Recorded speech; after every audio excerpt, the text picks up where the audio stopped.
that probably would be my whole life. I like the birds, the bees, and I just love nature. I love really going out and dipping my feet in the water. That's what I would describe myself. Like pain-free stuff. Pain-free.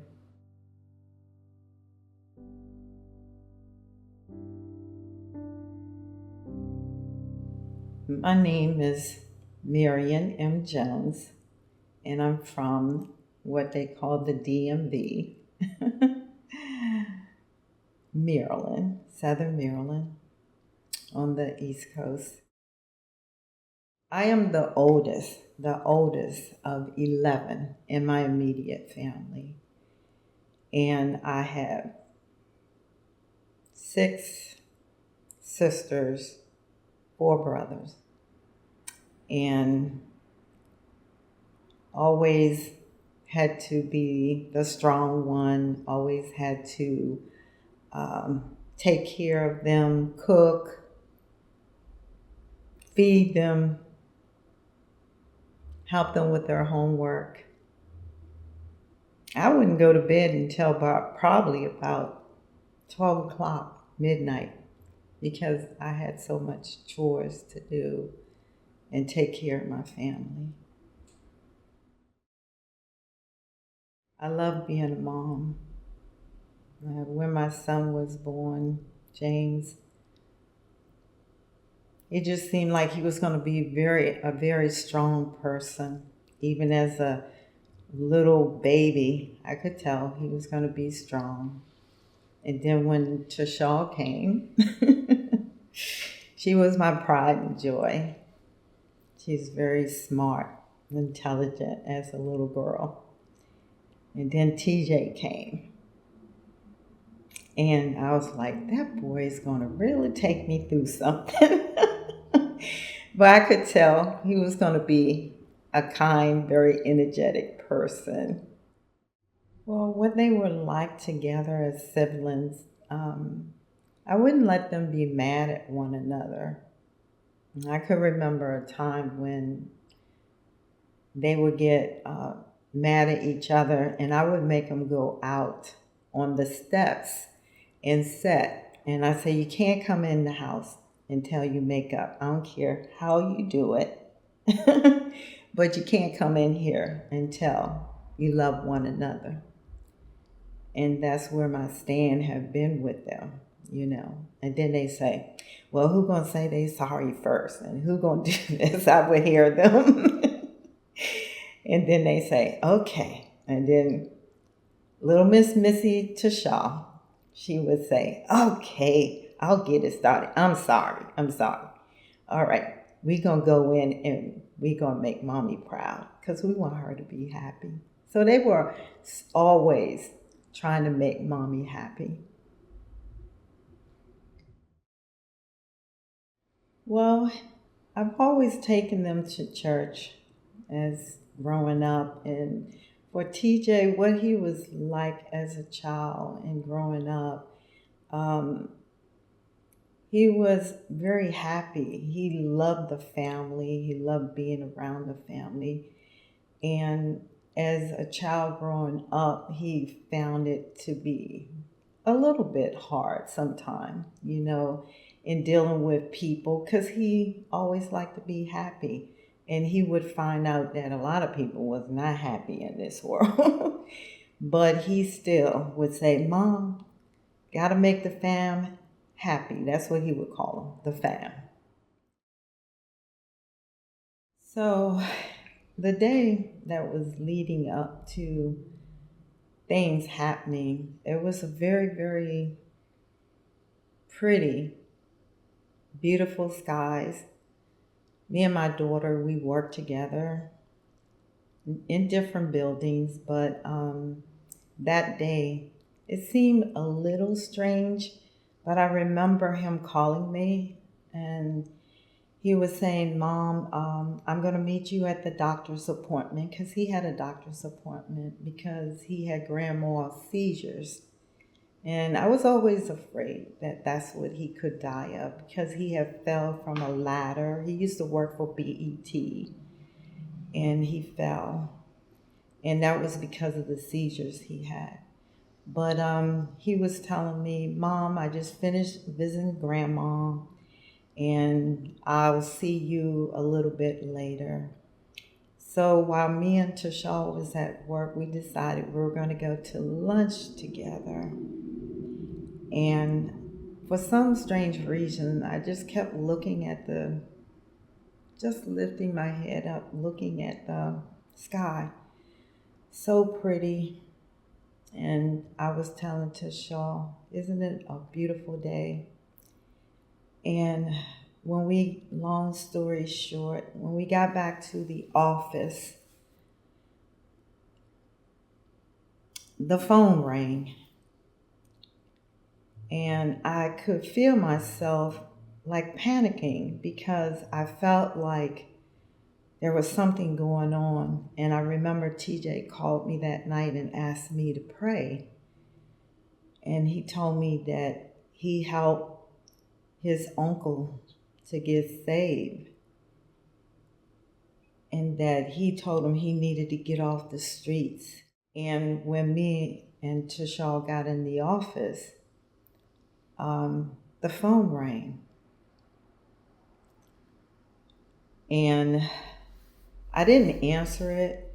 I felt like I had this real need that I needed to call TJ. So I kept dialing his phone. And Tashal was like, Mom, what's wrong? I said, I don't know. I need to call TJ. Because at that time I was in her office. And so she said, I'm going to go to the bathroom.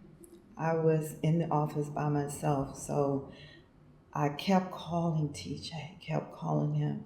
And when I would call him on his phone, it would say, the person that you're trying to contact is no longer available. That person is no longer available. And I was like, what kind of saying is that on this phone? So I hung it up and I dialed it again. And it said it again. It said the person that you're trying to contact is no longer available. And then the phone in the office rang. And it was my mom. And she said, where are you? And I said, I'm at work. I'm in Tashal's office. I was like, Mom, what's wrong? What's wrong? Because I felt something in her voice. And she said, it's TJ. And I said, what about TJ? I've been trying to call him. And she said, I need to tell you because it's all over the news. She said, he's dead. And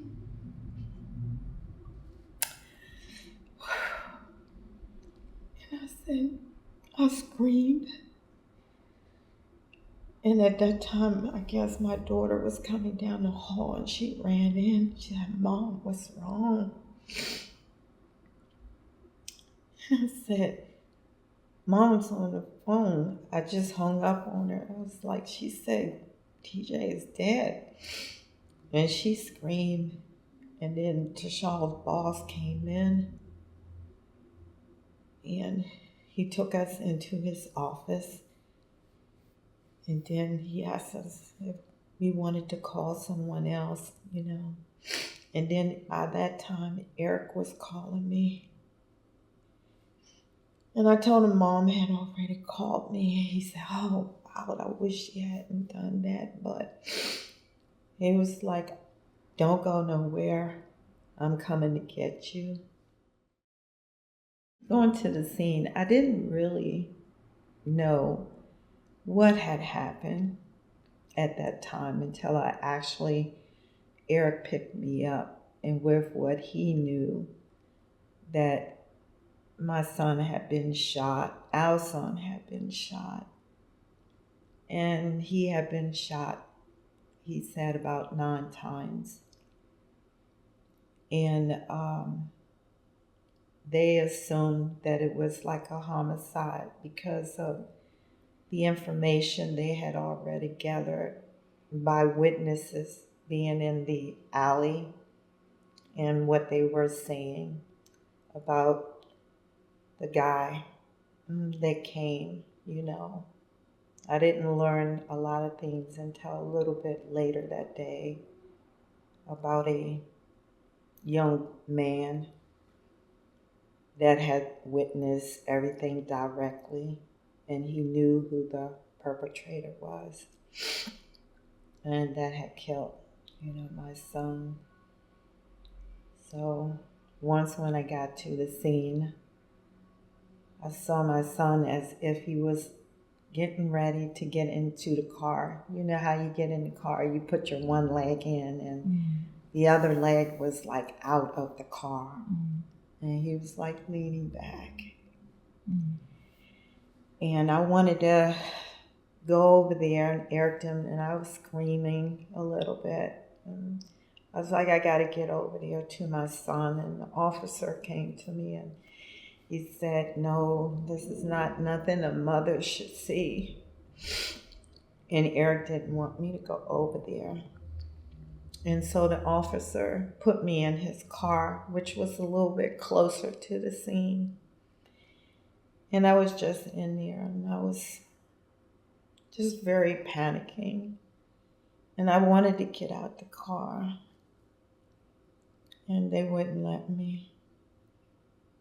I think I was more angry about that because I felt like I needed just to hold him just one more time. Just one more time. And they didn't let me. And I could see people everywhere crying all around. And he just kept in his arms. And they was knocking at the window, you okay, you okay? I didn't know what to say. I just say, yeah, okay. And then I tried to get myself together, and Eric got in the car with me for a while, and he said, honey, I want to go over there. And he said, no, you can't. It's not good. I don't want you to go over there. Please. And I calmed down, and then he was just holding me, and I calmed down. And then I went over there. I was trying to get over there, and they was like, no. And the officer backed me away and asked my husband if he could just take me away, So people was coming up to me, trying to hug me and telling me it's going to be okay. And I say, how is it going to be okay? My son is gone. And they said, it will, maybe later. You have us, we're going to help you to get through. And so, as I was walking and I was looking, and Eric was holding on to me, and Shaw was there, and my sister Belinda and her husband Daryl, and they was trying to comfort me. And there was a lady, Jasmine was around, but she was out in the van. They didn't bring her like near too far. But I kept seeing this lady. I don't know, now I called her a ministering angel. And she was just kind of gliding through the crowd, And she was gliding through the crowd, and my eyes kept focused on her. And I was like, what is this? And she had a pretty white dress on, and she's just gliding through. And by that time, I got in the van with Jasmine. She was asking questions, and she She said, TJ is gone. Yeah. He's going to be all right, Grammy. And I don't know how she knew that because nobody took her near the scene. But I was around the corner and my brother-in-law, Daryl, he had his van that we came in. So I got inside and Daryl was trying to comfort me, my brother-in-law, and my sister. She was out with Eric and they were out there talking to people. And as they were talking to people,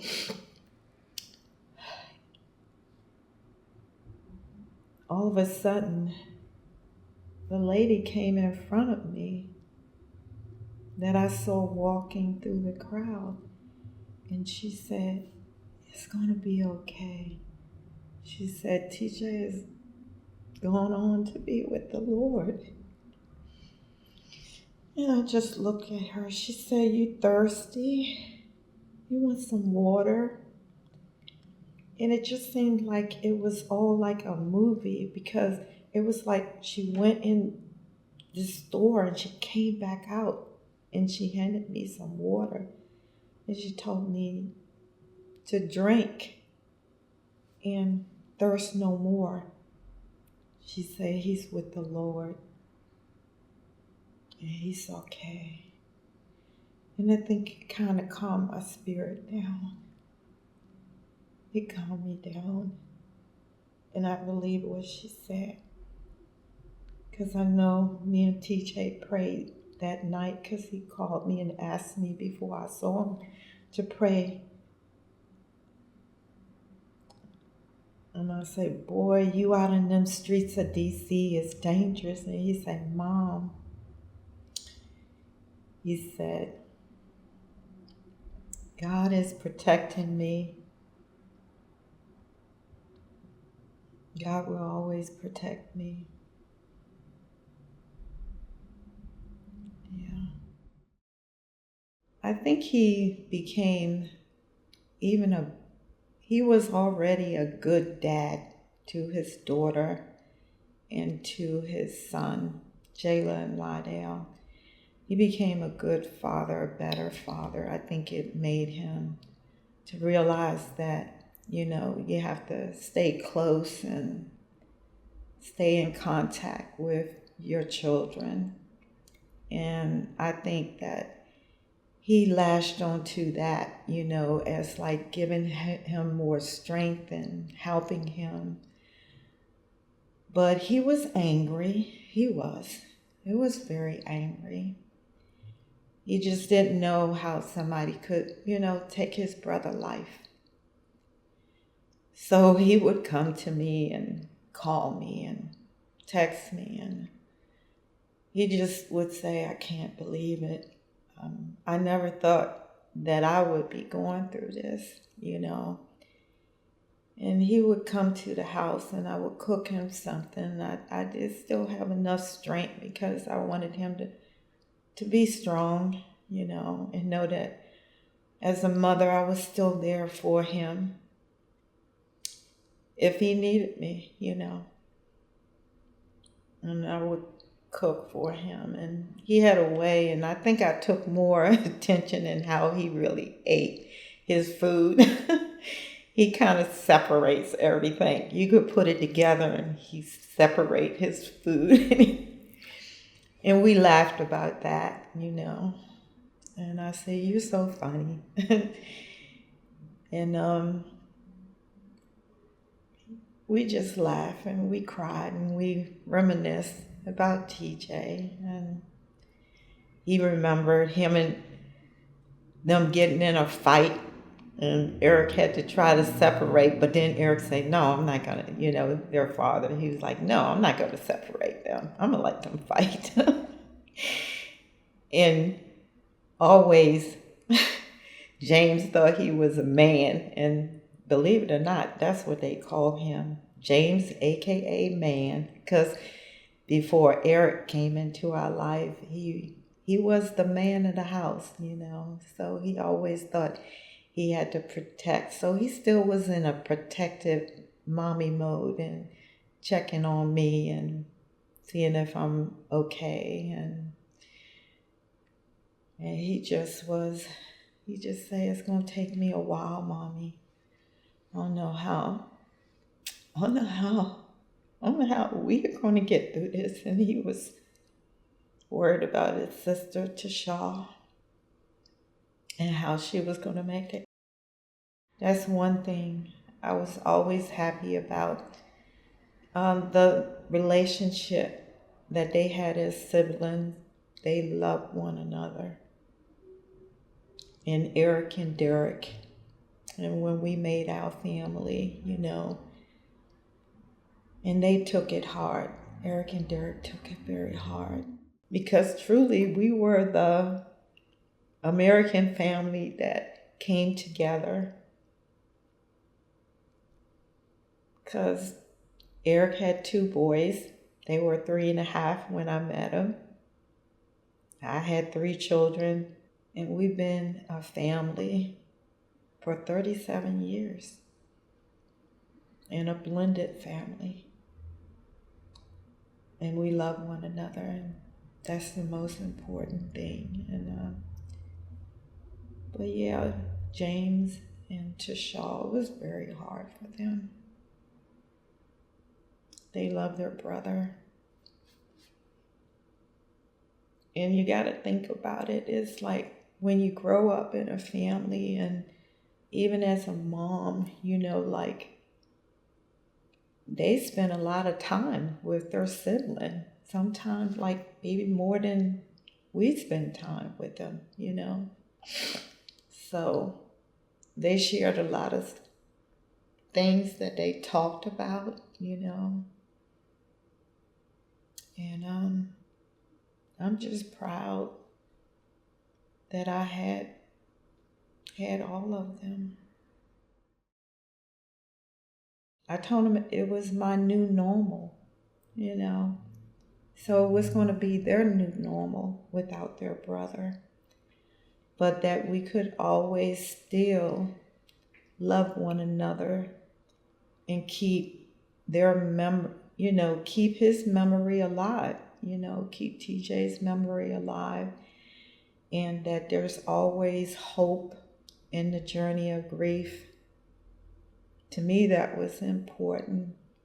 And letting them know that whether they are male or female, they can still cry.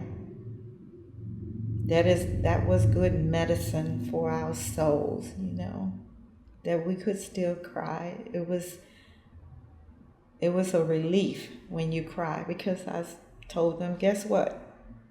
You're probably going to remember something else. You're going to see somebody that looks like your brother. You're going to see something that's going to make you have a trigger. And I was learning these things myself, but I think I was more closer to it because I lost so many loved ones. So I could give them a word, to be strong and to talk about it, communicate. That's what I would always give them. We have to communicate and we have to talk to one another. Because this grief journey is no joke. And we will always hug each other and talk about it. So I think that helped a lot. Definitely with James, it helped him a lot, because being a male, even with my husband, I saw what it was taking him through. So here I'm thinking I'm trying to get myself together, and it's 2008. And I had came out here to visit Tasha because she lived out here. I came out here. But it was something eerie about that day too. When I got in the house where my daughter lived at, I got in a fetal position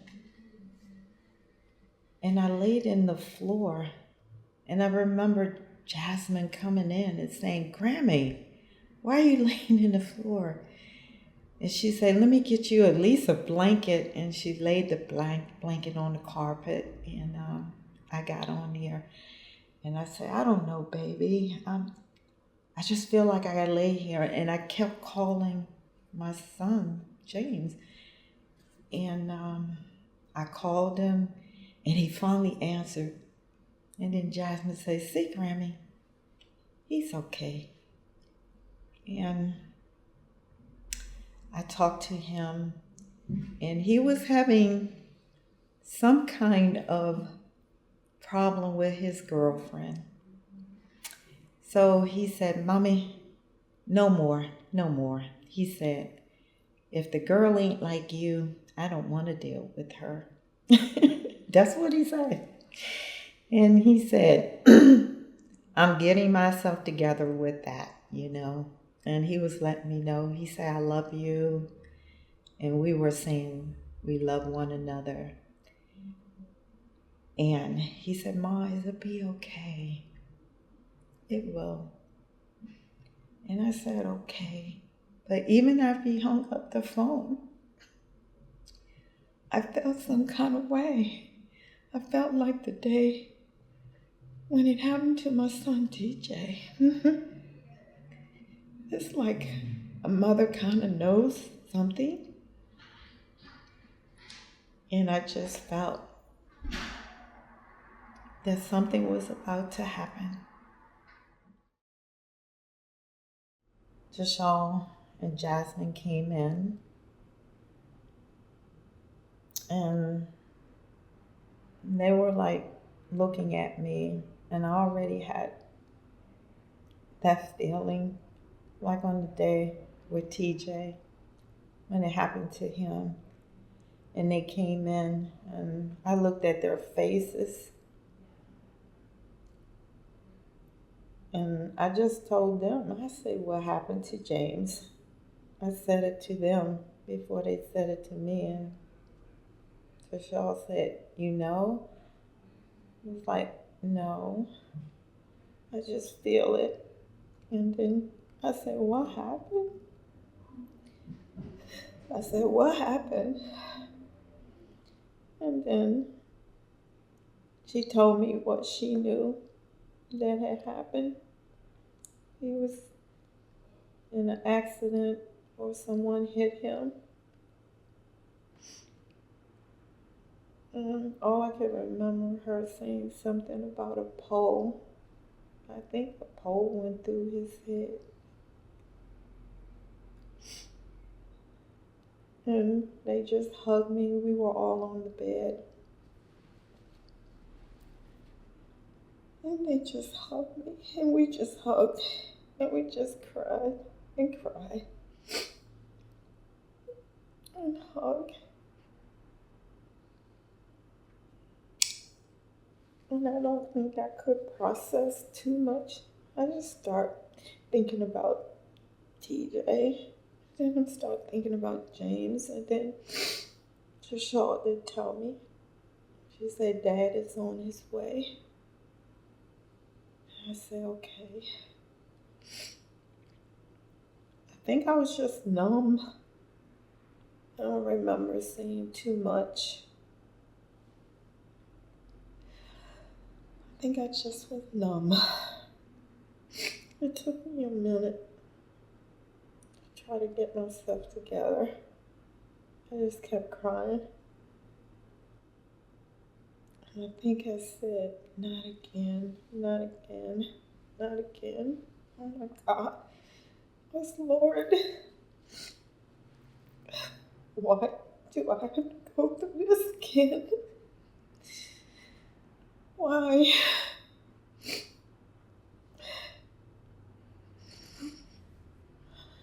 And all I could hear, the Lord saying, I am with you. I'm with you.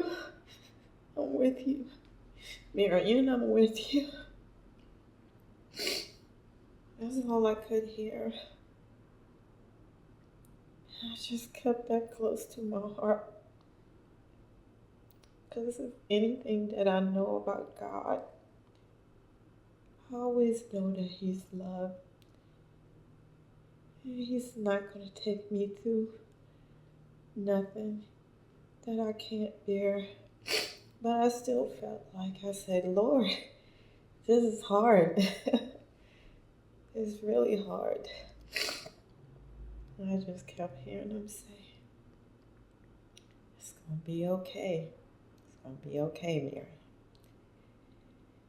You're going to get through this. It's going to make you stronger.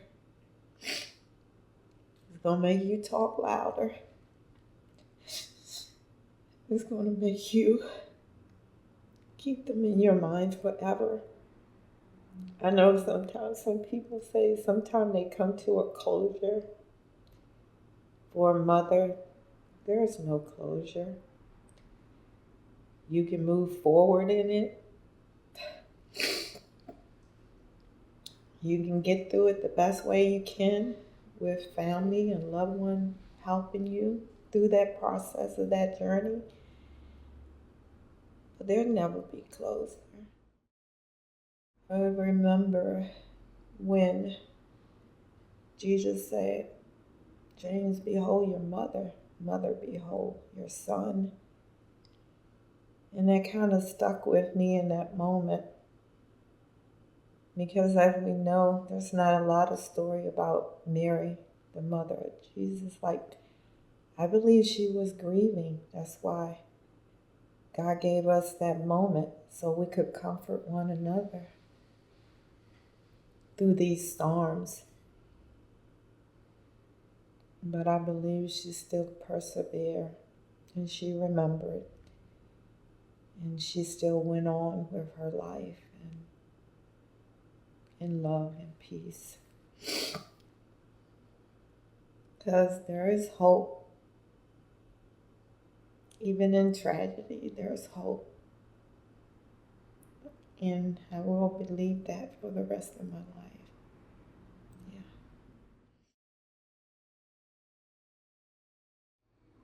Yeah. After the loss of my 2 children, it took me in a dark place, a dreary place, because I began to think thoughts and have doubts about whether or not if God really truly loved me, how could He just take both of them away, from me? And so just one day, I decided to venture out on my own. And I had been contemplating it. And I just wanted to leave everything, leave everyone, and just take my life. And then I could be with TJ and James. I wasn't even thinking about my other loved ones at that time because I guess when you go through, sometimes you just don't think about the people that's before you. And that's the truth. So I got in my car and I went to the Anacostia Park. And my phone was ringing though, but I just wanted to, kept looking at that river and I just wanted to drive myself in there and just be rid of everything. But you want to know the funny part of this was I kept saying in my mind, I was saying, oh my God, that water is pretty dirty in the Anacostia Park. I'm like, the midst of it, I'm laughing about that. And then I was like, do I really want to do this? But I was ready to do this. And then I think I started remembering all my loved ones that had gone. And my grandmother, Eleanor Dent Lyles, I remember her. I remember the love that she always showed for me. And I could hear her voice saying, "Don't you do that. Don't you do that." And I said, "Grandma, I wish he was here." She's like, "Get yourself together, child. Get yourself together. What do you think that's going to do to your other grandkids that's here?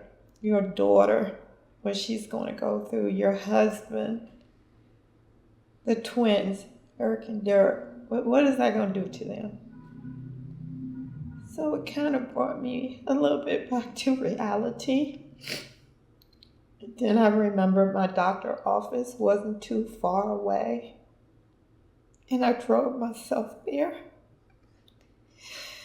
And I didn't want to admit it. I said, "Oh my God, are they going to take me to the crazy place? And are they going to say that I'm crazy?" And I got on the elevator. I believe I did call Eric and tell him I was going there. And when I got there, I just told the lady what was going on, and I had lost 2 sons, and I was just going through. And she hugged me, and she said, "Honey, it's okay. This is what happened when you go through grief.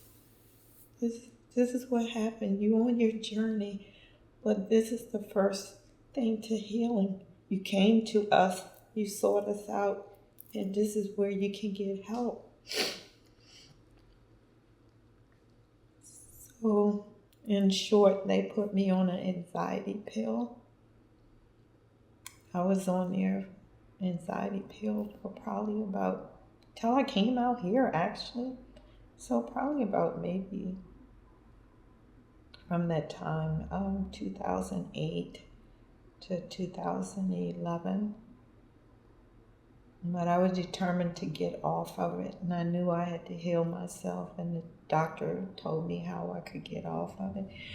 So I just want to say, if you need that help, like, get it. Get it.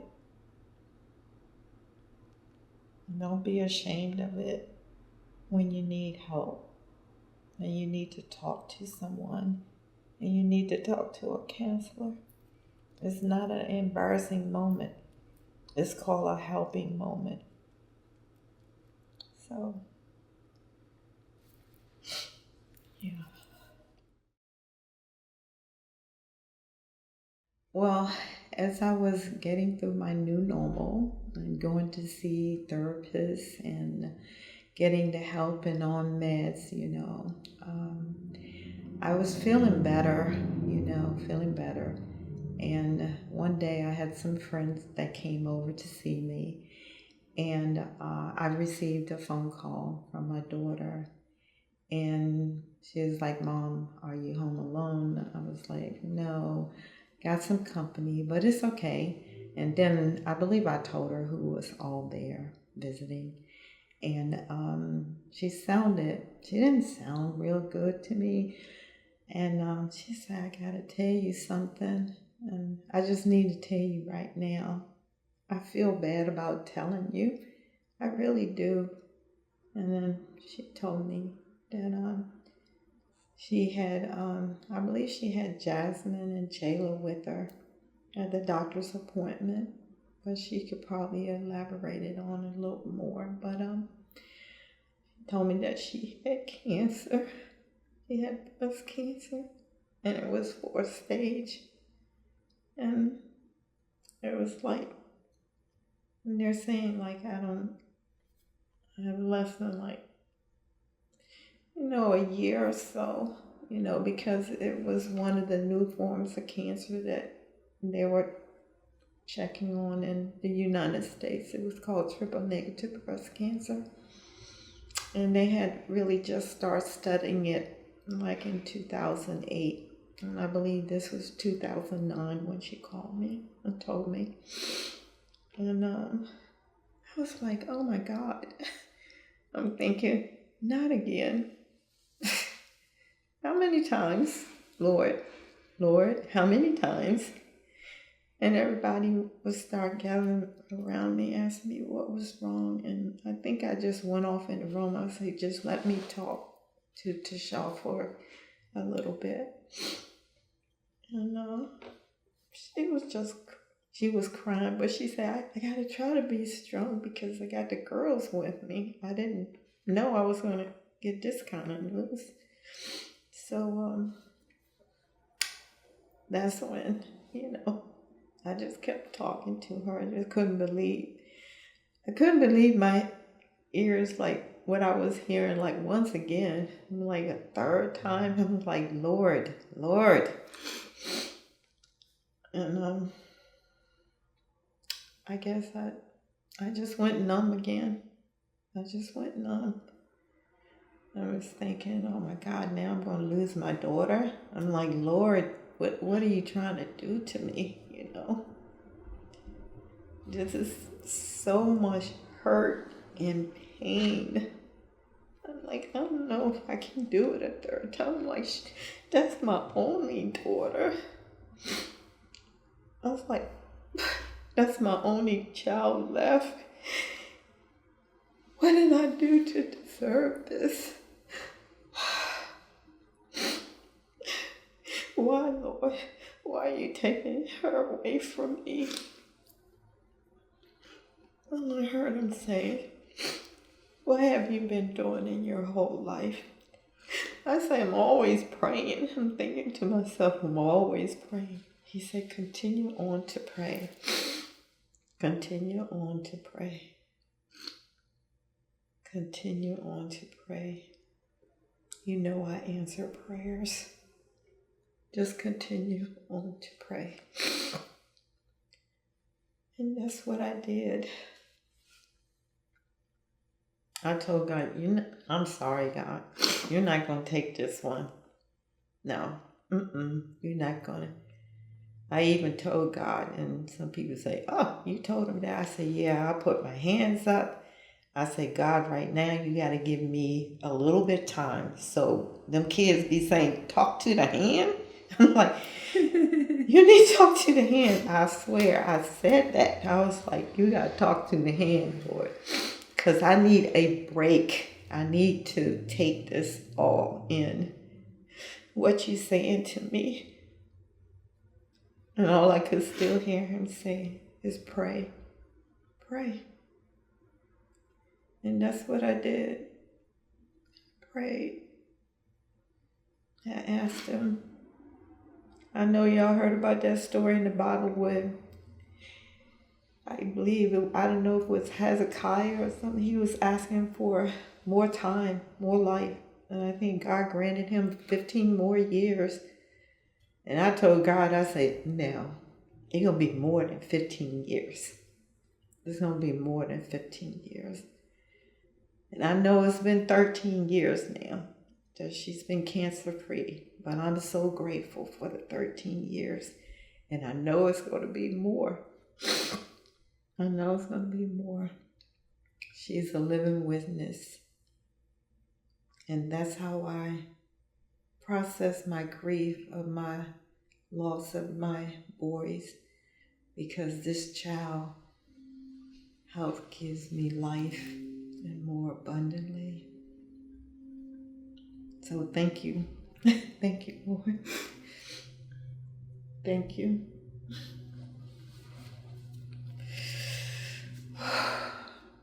Love you. Love you too.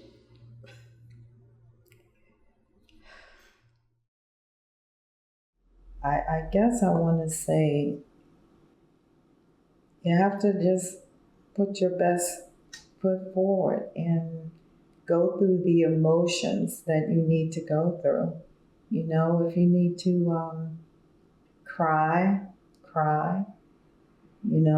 Don't try to stop that. I'm always saying that a lot of times when I believe that you go through your grief journey and whatever emotions you get to on that grief journey, that you need to just go through it, because guess what? You're going to have another emotion after that and after that.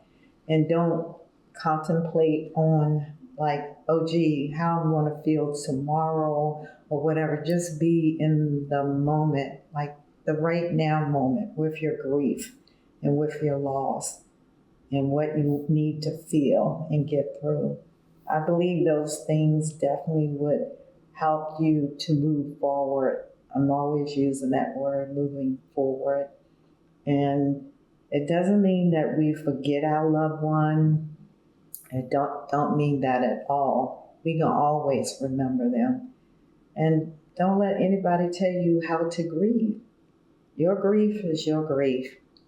And the way you want to go through it is the way you want to go through it.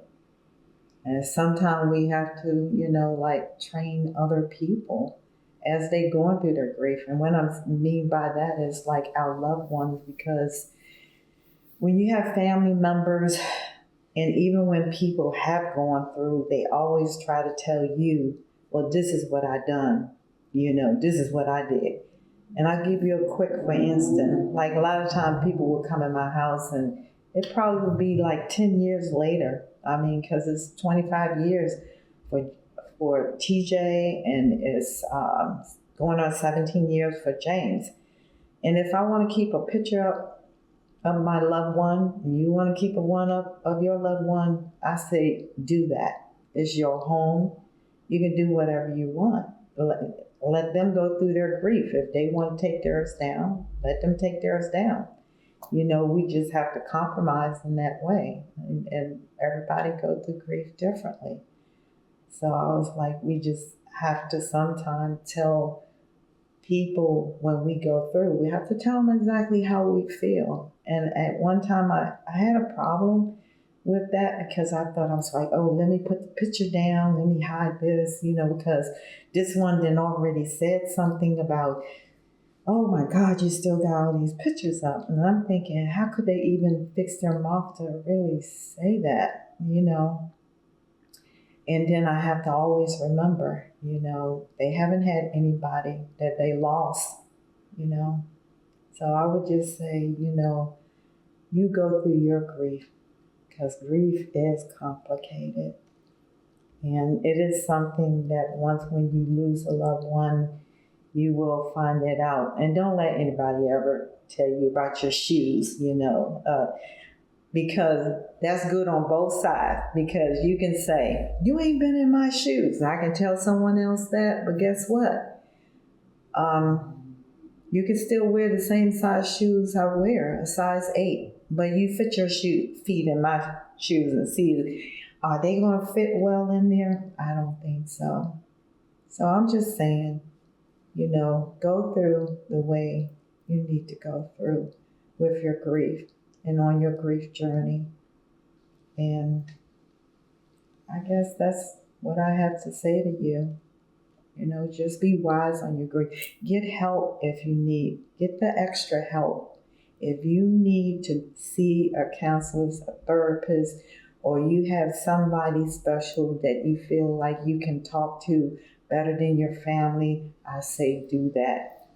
I say that with great respect because you have to talk and feel and say what you need and what you're comfortable with saying to whoever you're talking to. So I just say that with all respect. But know that grief is a journey, but there's still hope in your grief journey. You never know about life. Life has many tours and twists, and we can probably go back in time and change so many things, and it still wouldn't come out to what we want. So I think God is in control of everything, And I think with that being said, it's nothing that I can change or go back in time and change, I accept the things that are before me because I believe that it was every time that something happened, it was such a time as this, So I take it on. I take life on. I take what God got to give me because He built me to be strong. And I just take what He have given me. This is my life, and this is my story. And I'm going to stick to that. TJ, if I could tell you right now what you mean to me, I have been privileged to have you the time that I had you for 22 years. And even though it seemed like it was a short moment, I accept it and I love you. And I know and I believe that you love me. And every time I see that butterfly or any butterflies around me, you give me hope to know that I'm going to see you again. And James, in this moment, I know that every time, and I just saw one, a dragonfly comes around me. And I kept saying, James, I know that's you. I know that's you. And you landed on the bush. And I took pictures. That gave me hope. And those might be little things to someone. And I don't know what anyone's belief is, but I do believe that God sends signs and wonders. And in grief, He will send you those signs and wonders and let you know that there's still always hope. And there's hope. And I know that I'm going to see you again soon. As my grandmother used to say, soon and very soon. I don't know when that soon will be, whether it be 1 year, 2 years, 4 years, 10 years, but I know we're going to see each other again. And I just say, you and James, DJ, you and James have made this mommy very, very proud of you, whatever the time is that I have. And I just want to add a little caveat on that. Look, if you have a loved one, if you need to ask them for forgiveness, if you need to tell them that you love them, if you need to call them, or if they are on your mind, there's no excuse. Text them. You got too many ways of connecting with people that you can contact them. You never know what it would mean to someone else to just get a text or just hear your voice. And you don't have to say a lot. It means a lot to people when you do that. So if you have a loved one, grab them, tell them you love them, tell them you care about them. It don't matter what they think of you or anything. Just do it. If God places it on your heart, do it.